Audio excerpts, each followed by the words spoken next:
The Beaumont-Hamel Newfoundland Memorial is a memorial site in France dedicated to the commemoration of Dominion of Newfoundland forces members who were killed during World War I. The 74-acre preserved battlefield park encompasses the grounds over which the Newfoundland Regiment made their unsuccessful attack on the 1st of July 1916. During the first day of the Battle of the Somme, the Battle of the Somme was the regiment's first major engagement, and during an assault that lasted approximately 30 minutes the regiment was all but wiped out. Purchased in 1921 by the people of Newfoundland, the memorial site is the largest battalion memorial on the Western Front, and the largest area of the Somme battlefield that has been preserved. Along with preserved trench lines, there are a number of memorials and cemeteries contained within the site. Officially opened by British Field Marshal R.H.K in 1925, the memorial site is one of only 2 National Historic Sites of Canada located outside of Canada.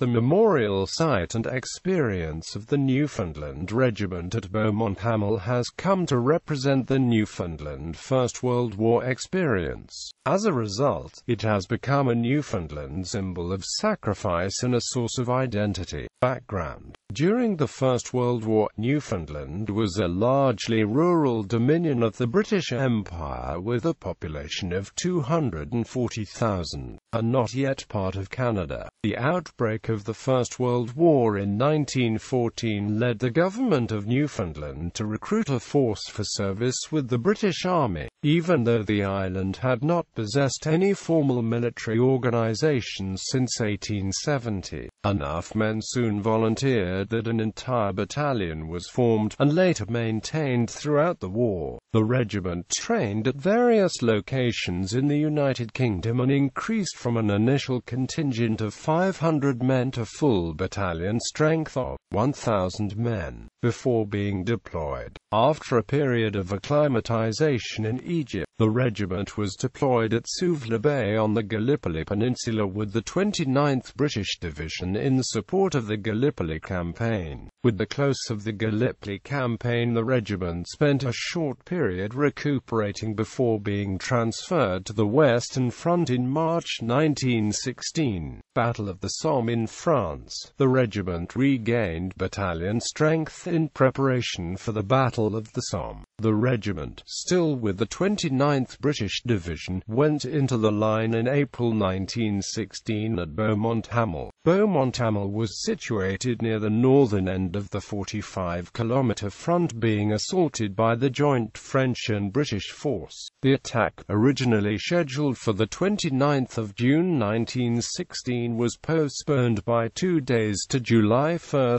1916, partly on account of inclement weather, partly to allow more time for the artillery preparation. The 29th British Division, with its 3 infantry brigades, faced defences manned by experienced troops of the 119th Infantry Regiment of the 26th Reserve Division. The 119th Infantry Regiment had been involved in the invasion of France in August 1914 and had been manning the Beaumont-Hamel section of the line for nearly 20 months prior to the battle. The German troops were spending a great deal of the time not only training but fortifying the position, including the construction of numerous deep dugouts and at least 2 tunnels. The infantry assault by the 29th British Division on the 1st of July 1916 was to be preceded 10 minutes earlier by a mine explosion under the heavily fortified Hawthorne Ridge redoubt. The explosion of the 18,000-kilogram Hawthorne mine underneath the German lines successfully destroyed a major enemy strong point, but also served to alert their German forces to the imminent attack. Following the explosion, troops of the 119th Infantry Regiment immediately deployed from their dugouts into the firing line, even preventing the British from taking control of the resulting crater as they had planned. When the assault finally began, the troops from the 86th and 87th Brigade of the 29th British Division were quickly stopped, with the exception of the 1st Battalion of the Royal Inniskilling Fusiliers on the right flank. The initial assault founded in no man's land at, or short of, the German barbed wire. At divisional headquarters, Major General Beauvoir de Lisle and his staff were trying to unravel the numerous and confusing messages coming back from observation posts, contact aircraft and the two leading brigades. There were indications that some troops had broken into and gone beyond the German first line. In an effort to exploit the perceived break in the German line, he ordered the 88th Brigade, which was in reserve, to send forward 2 battalions to support attack. At 8:45 a.m., the Newfoundland Regiment and 1st Battalion of the Essex Regiment received orders to move forward. The Newfoundland Regiment was situated at St. John's Road, a support trench 250 yards behind the British forward line and out of sight of the enemy. Movement forward through the communication trenches was not possible because they were congested with dead and wounded men and under shell fire. Lieutenant Colonel Arthur Lovell Haddo, the battalion commander, decided to move immediately into attack formation and advance across the surface, which involved first navigating through the British barbed wire defences. As they breasted the skyline behind the British first line, they were effectively the only troops moving on the battlefield and clearly visible to the German defenders. Subjected to the full force of the 119th Infantry Regiment, most of the Newfoundland Regiment who had started forward were dead, dying or wounded within 15 to 20 minutes of leaving St. John's Road Trench. Most reached no further than the danger tree, a skeleton of a tree that lay in no man's land that was being utilized as a landmark. So far as can be ascertained, 22 officers and 758 other ranks were directly involved in the advance. Of these, all the officers and slightly under 658 other ranks became casualties. Of the 780 men who went forward, only about 110 survived unscathed, of whom only 68 were available for roll call the following day. For all intents and purposes, the Newfoundland Regiment had been wiped out, the unit as a whole having suffered a casualty rate of approximately 80%. The only unit to suffer greater casualties during the attack was the 10th Battalion of the West Yorkshire Regiment, attacking west of Fricourt village. The rest of the war after July 1916, the Beaumont-Hamel front remained relatively quiet while the Battle of the Somme continued to the south. In the final act in the Somme offensive, Beaumont-Hamel was assaulted by the 51st Division on the 13th of November 1916 on the opening of the Battle of the Ancre. Within 2 days, all the 29th Division objectives of the 1st of July had been taken along with a great many German prisoners. The area of the memorial site then became a rear area with troops lodged in the former German dugouts, and a camp was established in the vicinity of the present Wire Ravine Cemetery. With the German withdrawal in March 1917 to the Hindenburg Line, about 30 kilometers from Beaumont-Hamel, the battlefield salvage parties moved in. Many dugouts were closed off and initial efforts were probably made to restore some of the land to agriculture. However, in March 1918, the German spring offensive was here checked on exactly the same battle lines as before. until the Battle of Amiens and the German withdrawal in late August 1918, the protagonists confronted each other over the same ground, although the only actions were those of routine frontline trench raids, patrols and artillery harassment. History. In 1921, Newfoundland purchased the ground over which the Newfoundland Regiment made its unsuccessful attack during the first day of the Battle of the Somme. Much of the credit for the establishment of the 74-acre memorial site is given to Lieutenant Colonel Tom Nangle, the former Roman Catholic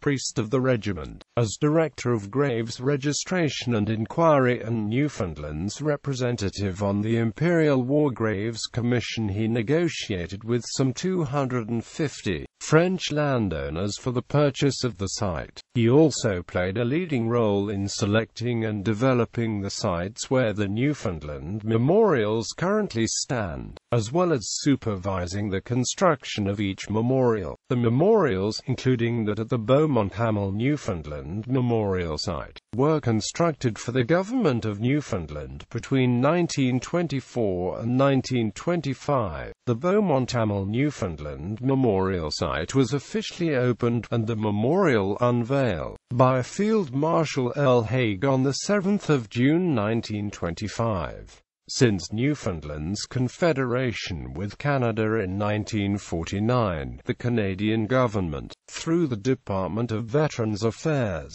has been responsible for the site's maintenance and care. The site had fallen into some disrepair during the German occupation of France in the Second World War, and following Confederation, the replacement of the original site cabin with a modern building as well as some trench restoration work was undertaken in time for the 45th anniversary of the battle. The memorial site was established as one of only 2 National Historic Sites of Canada located outside of Canada by the then Minister of Canadian Heritage Sheila Copps on the 10th of April 1997.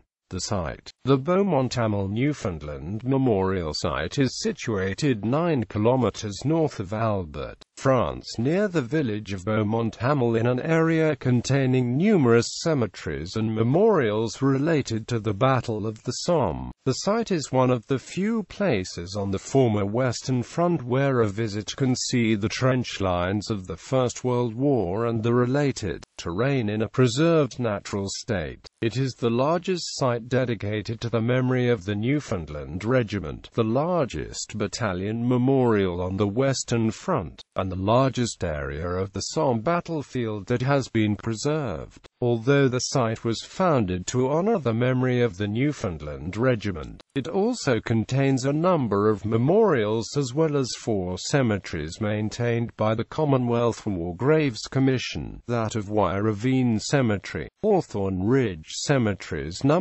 1 and No. 2 and the unusual mass burial site of Hunters Cemetery. Beyond being a popular location for battlefield tours, the site is also an important location in the burgeoning field of First World War battlefield archaeology. Because of its preserved and largely undisturbed state, the ever-increasing number of visitors to the memorial has resulted in the authorities taking measures to control access by fencing off certain areas of the former battlefield. 29th Division Memorial. Near the entrance to site is situated a memorial to the 29th British Division, the division of which the Newfoundland Regiment was a part. Lieutenant General Beauvoir de Lisle, wartime commander of the 29th British Division, unveiled the monument the morning of the official opening of the site on the 7th of June 1925. Each wartime unit of the 29th British Division sent a representative to form a guard of honor for the occasion. Afterwards, this detachment, joined by French infantry from Arras, formed the honor guard for the unveiling of the Beaumont-Hamel Newfoundland Memorial. Newfoundland Regiment Memorial. The memorial is one of 6 memorials erected by the government of Newfoundland following the First World War. 5 were erected in France and Belgium, and the 6th at Bowring Park in St. John's, Newfoundland, Canada. The memorial is a bronze caribou, the emblem of the Royal Newfoundland Regiment, standing atop a cairn of Newfoundland granite facing the former foe with head thrown high in defiance. At the Beaumont-Hamel Newfoundland Memorial site, the mound rises approximately 50 feet from ground level. The mounds are also surrounded by native Newfoundland plants. At the base of the Beaumont-Hamel Newfoundland Memorial Mound, 3 bronze tablets carry the names of 820 members of the Royal Newfoundland Regiment, the Newfoundland Royal Naval Reserve, and the Mercantile Marines who gave their lives in the First World War and have no known grave. The memorial is situated close to the headquarters dugout of the 88th Brigade, the brigade of which the Newfoundland Regiment was a part. 16 memorial designs were submitted to Nangle for review. He recommended that the government accept British sculptor Basil Gotto's plan to erect 5 identical caribou statues in memory of the regiment. Gotto was already well known in Newfoundland, as he had been previously commissioned to execute the statue of the Fighting Newfoundlander located in Bowring Park. The landscape architect who designed the sites and supervised the construction was Rudolf Cochius, a native of the Netherlands living in St. John's. It was decided to plant many of Newfoundland's native tree species, such as spruce, dogberry, and juniper, along the boundaries of the site. In total, over 5,000 trees were transplanted before the project was completed in 1925. The memorial was unveiled at the official opening of the site by Field Marshal R.H.K on the 7th of June 1925. Those that participated or were present included Chief of the French General Staff, Marshal of France Marie-Émile Fayolle, Newfoundland Colonial Secretary John Bennett, Lieutenant Generals A. Elmer Hunter Weston and Beauvoir de Lisle, Major General D.E. Cayley, and former regimental commanding officers Lieutenant Colonel Arthur Lovell and Adolphe Ernest Burnett. 51st Division Monument overlooking Wye Ravine is the memorial to 51st Division. The ground, originally donated by the commune of Beaumont-Hamel to the veterans of the 51st Division, was found to be unstable because of the many dugouts beneath it. Lieutenant Colonel Nangle offered a location overlooking Wye Ravine within the Beaumont-Hamel Newfoundland Memorial Site. The Wye Ravine had been the scene of fierce fighting for the division on the 13th of November 1916. The selected sculptor for the 51st Division monument was George Henry Paulin. The base of the monument consists of rough blocks of Rubislaw granite which were produced by Garden and Amp Co. in Aberdeen, Scotland, and are assembled in a pyramid form. Company Sergeant Major Bob Rowan of the Glasgow Highlanders was used as the model for the kilted figure atop the memorial. The figure faces east towards the village of Beaumont-Hamel. On the front is a plaque inscribed in Gaelic, Le Ables Marthen Cerdine, which in English translates as "Friends are good on the day of battle." The 51st Division monument was unveiled on the 28th of September 1924 by Marshal of France Ferdinand Foch, the former Allied Supreme Commander. The memorial was rededicated on the 13th of July 1958. The front panel now referring to not only those who died during the First World War but the Second as well. A wooden Celtic cross directly across the track from the memorial was originally sited at Highwood and subsequently moved to the Newfoundland site. The cross commemorates the men of the 51st Highland Division who fell at Highwood in July 1916. Danger Tree. The danger tree had been part of a clump of trees located about halfway into no man's land and had originally been used as a landmark by a Newfoundland Regiment trench raiding party in the days before the Battle of the Somme. British and German artillery bombardments eventually stripped the tree of leaves and left nothing more than a shattered tree trunk. During the Newfoundland Regiment's infantry assault, the tree was once again used as a landmark, where the troops were ordered to gather. The tree was, however, a highly visible landmark for the German artillery, and the site proved to be a location where the German shrapnel was particularly deadly. As a result, the regiment suffered a large concentration of casualties around the tree. A replica representation of the twisted tree now stands at the spot.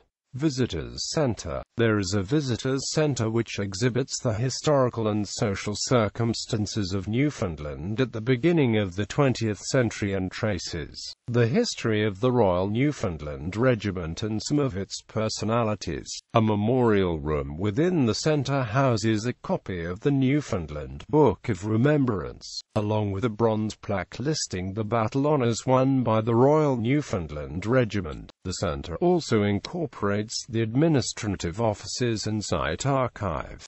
Canadian student guides based at the site are available to provide guided tours or explain particular facets of the battlefield and the Newfoundland involvement. Influence on Newfoundland. The significance of the events at Beaumont-Hamel on the first day of the Battle of the Somme was perhaps most strongly felt by the Dominion of Newfoundland, as it was the first great conflict experienced by the Dominion. Newfoundland was left with a sense of loss that marked an entire generation. The effects on the post-war generation were compounded by chronic financial problems caused both by Newfoundland's large debt from the war, and a prolonged post-war economic recession due to a decline in the fisheries. Lasting impressions of the war experience are ever prevalent on the island. In Canada, the 1st of July is celebrated as Canada Day, in recognition of Canadian Confederation. In the Canadian province of Newfoundland and Labrador, the date is Memorial Day, in remembrance of the Newfoundland Regiment's losses at Beaumont-Hamel. Memorial University College, now Memorial University of Newfoundland, was originally established as a memorial to Newfoundlanders who had lost their lives in active service during the First World War. Lastly, the 6 Caribou Memorials and the National War Memorial erected following the First World War, and the establishment of the preserved Battlefield Park at Beaumont-Hamel, which is visited by thousands of tourists a year. The Beaumont-Hamel Newfoundland Memorial Site also serves an informal ambassadorial function, educating visitors not only about the experience of the Newfoundland Regiment but also regarding the history of the island.